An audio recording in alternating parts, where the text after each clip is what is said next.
Today we're taking another journey to Middle-earth with some new 2025 LEGO Lord of the Rings leaks, including a conspiracy that might include a 2025 Minas Tirith set, along with finding out why exactly this iconic theme failed back in 2014 by ranking every LEGO Hobbit set ever made. Very quickly, I am giving away a free sealed copy of the Nazgul Fell Beast gift with purchase. I'll be announcing the winner on the 31st of July, and all you have to do to enter is subscribe to the channel and comment down on this video.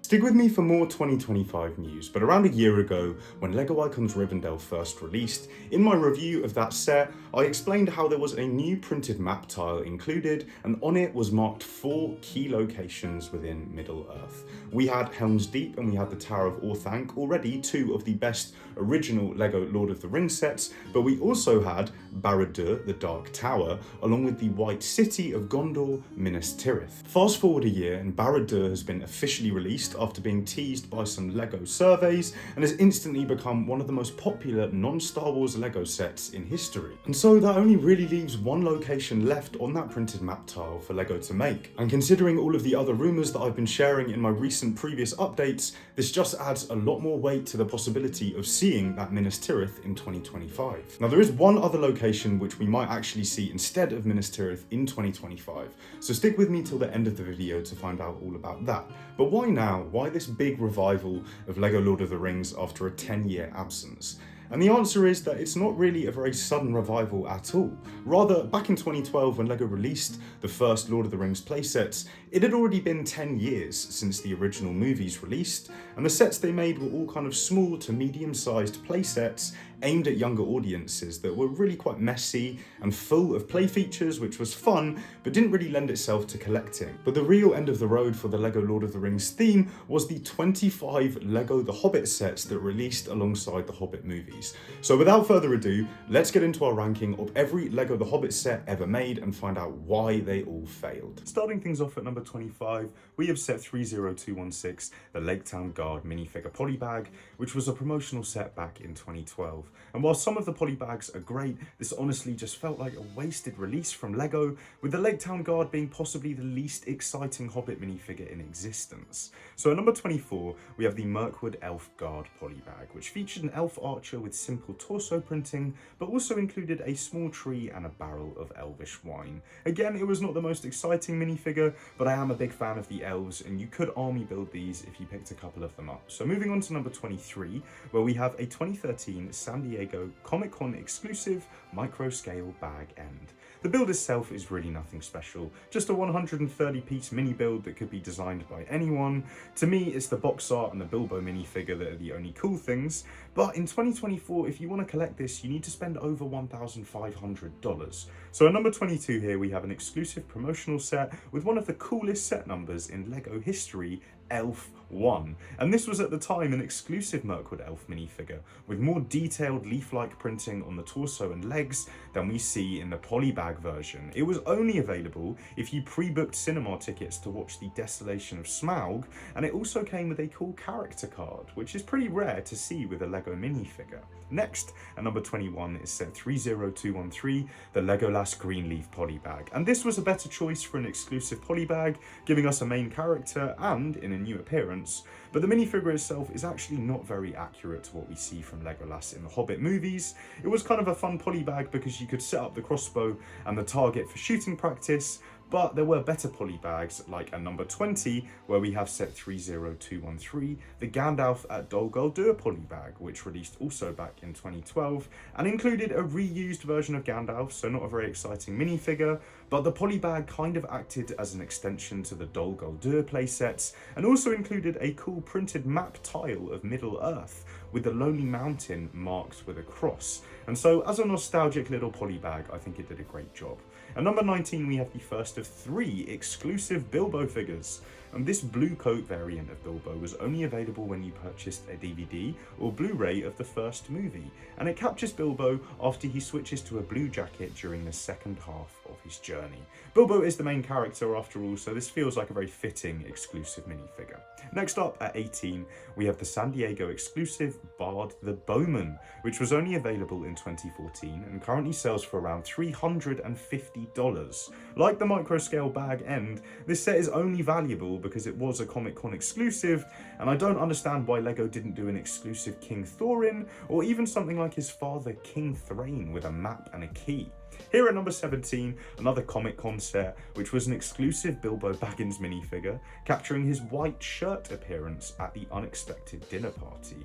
And this one has a fun story behind it because this minifigure was only given away in a cloth bag with a small insert to people who followed clues on a map to different booths at the San Diego 2012 Comic-Con. So on to number 16 with the best polybag set, in my opinion, set 5002130, the Good Morning Bilbo Baggins polybag. It featured an exclusive Bilbo in his dressing gown jacket, exactly as he appears in the famous Good Morning scene, where Gandalf inquires which of the 3 ways Bilbo intends his good morning, and then sets up the entire story with a conspicuous dwarf rune mark upon bag end's green door. So number 15, with the 2013 exclusive Comic-Con, Azog the Defiler minifigure. And this is the rarest and most expensive LEGO the Hobbit minifigure in existence, and costs far more than even the Dragon Smaug does. To pick up the Pale Orc in 2024, you need to spend over $5,000. And what makes this crazier is that there is another version of Azog, which costs only $30, but LEGO made the Comic-Con exclusive version look significantly better with more defined and detailed printing. Still, the exclusivity here really does not justify such a ridiculously high price point. On to the official sets now, with number 14, set 79011, the goldur Ambush. And this set is so low because it was a pretty random and kind of boring release. It does combine with 2 other goldur sets on this list, which helps it slightly, but its standout feature is that it includes Bjorn, the character who can turn into a black bear. However, his minifigure is pretty disappointing and just kind of has a big hairpiece. So at number 13 is set 79011, Escape from Mirkwood Spiders. Now, the only redeeming thing about this set is that it included Feely and Keely as minifigures, and it also came with Legolas and Tauriel for some elf action.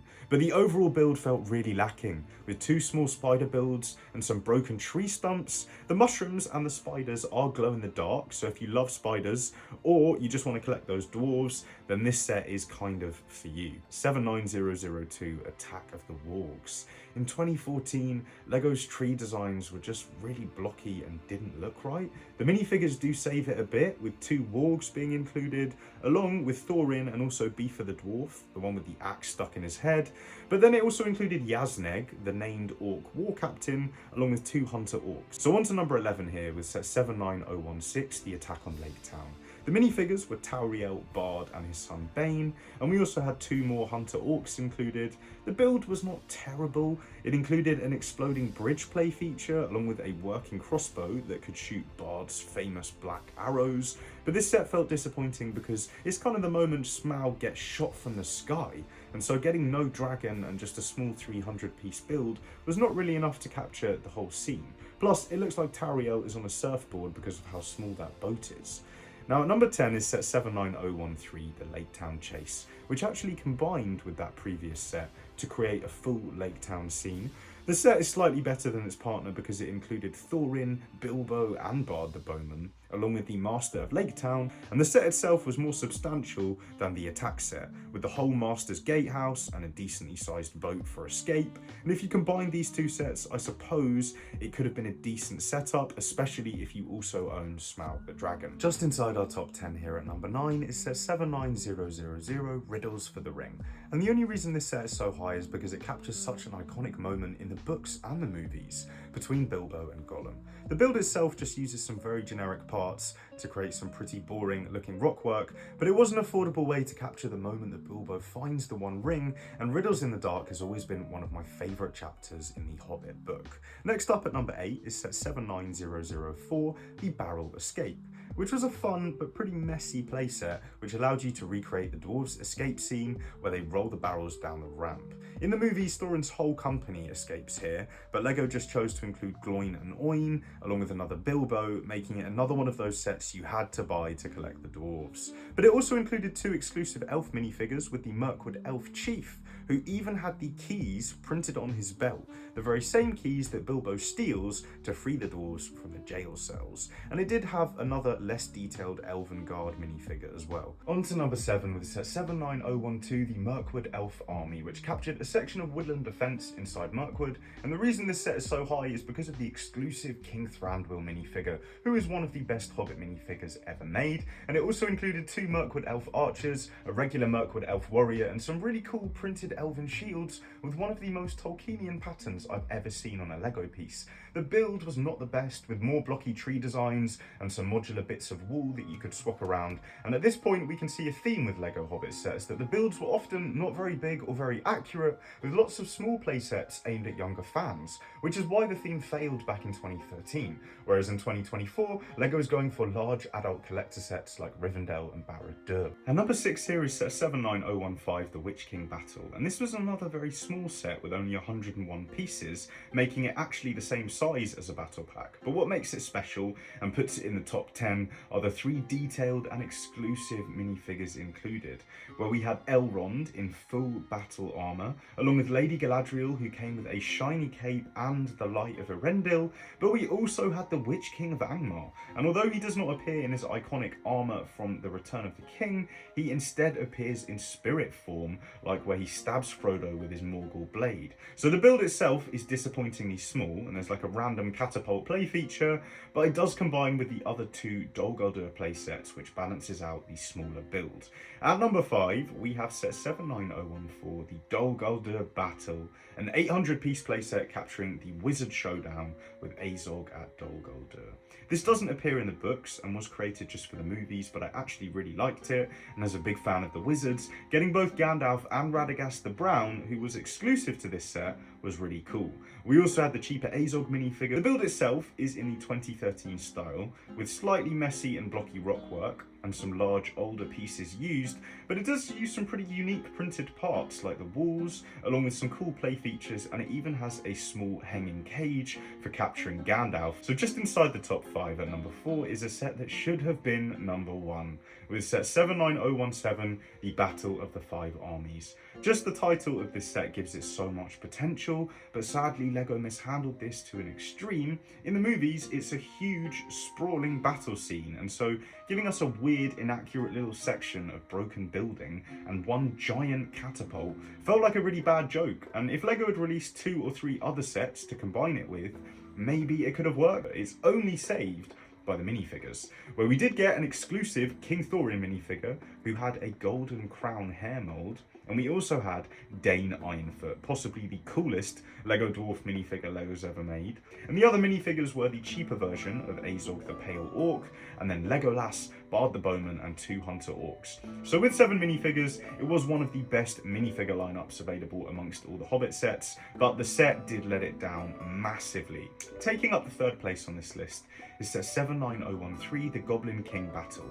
And apart from the other 2 sets on this list, it was the only Hobbit set where LEGO actually put in effort to try and capture a sense of the scene from the movies. Again, it's a pretty epic sequence set in the huge caverns of the Misty Mountains, but the multiple connected LEGO platforms and the detailed throne felt really accurate. The play features and details also made for a really fun build process, and the standout here is of course the Goblin King big figure, which did a great job of capturing how horrible the Goblin King was. The other minifigures were a little disappointing though, with Ori, Nori and Dori the dwarves, and the same old Gandalf the Grey figure, along with a few Goblin variants. And if LEGO had just included the full Thorin's Company here and made this a bigger set, I think it would have really hit the spot in the community. In 2nd place is set 79003, An Unexpected Gathering, which is the only Playscale bag end set ever released by LEGO, and apart from the obvious nostalgia and how iconic Bag End is, it was a really neat design in comparison to a lot of the other Hobbit sets. It included some key characters with Dwalin and Balin, but we also had some fun additions like Beaufort and Bomber, and then of course Bilbo Baggins. Now the set itself wasn't really big enough to capture Bag End. If you know Hobbit holes, you'll know Bag End has multiple hallways with a separate kitchen, pantry, dining room, office, and even an entrance hall where Gandalf repeatedly bangs his head on that chandelier. So, the features like the Green Door and the Red Book of Westmarch did help this set feel more complete, and LEGO did a great job given the piece count, but an updated Bag End or a LEGO Icons Hobbiton is long overdue, and this set just leaves too much to the imagination. Which brings me to the number one spot, and I'm sure some of you saw this coming with set 79018, The Lonely Mountain. The box art really speaks for itself in confirming its number one status. We of course have Smaug, the huge red buildable dragon that now sells for over $200 on his own, but we also had all key members of Thorin's company inside one set, with Fili and Kili, along with Dwalin, Thorin, Balin and Bilbo, all of which are exclusive variants of their characters that are not available in any other sets. But another standout feature is the build itself here, which is pretty unique with Hobbit sets. We've got the sand green and the gold bricks, giving it a really vibrant but accurate look. It's also packed full of play features. You can mine gold from 2 hidden layers, fire projectiles from the huge catapult, and even seek out the Arkenstone embedded in the precious stone. It also included some really nice printed tiles and parts, and it really allowed you to capture the showdown between Smaug and the dwarves when they used the forges to drive him out of the halls of Erebor. It's easily the best LEGO Hobbit set ever designed, and it's such a shame that LEGO didn't show this level of attention to all of the sets in Hobbit theme. Now, we are definitely not going to be seeing any LEGO the Hobbit sets in the future, but LEGO Lord of the Rings is making a return and will continue to do so. And like I mentioned way back at the start of this video, Minas Tirith is the #1 rumour for 2025 right now. But remember, I also mentioned that the number 2 set on this list, Bag End, or An Unexpected Gathering, is long overdue for an update. And LEGO actually began designing a LEGO Icons Hobbiton back in 2023. It lost out against Rivendell and so remains in concept stage. I think Hobbiton is the only thing that could make up for not seeing Minas Tirith next year. But let me know what you think of this LEGO ranking down in the comments. Would you switch anything around? And if you enjoyed my longest ever video here on the channel, or you're new here, then be sure to subscribe for all things LEGO, but keep it secret and keep it safe.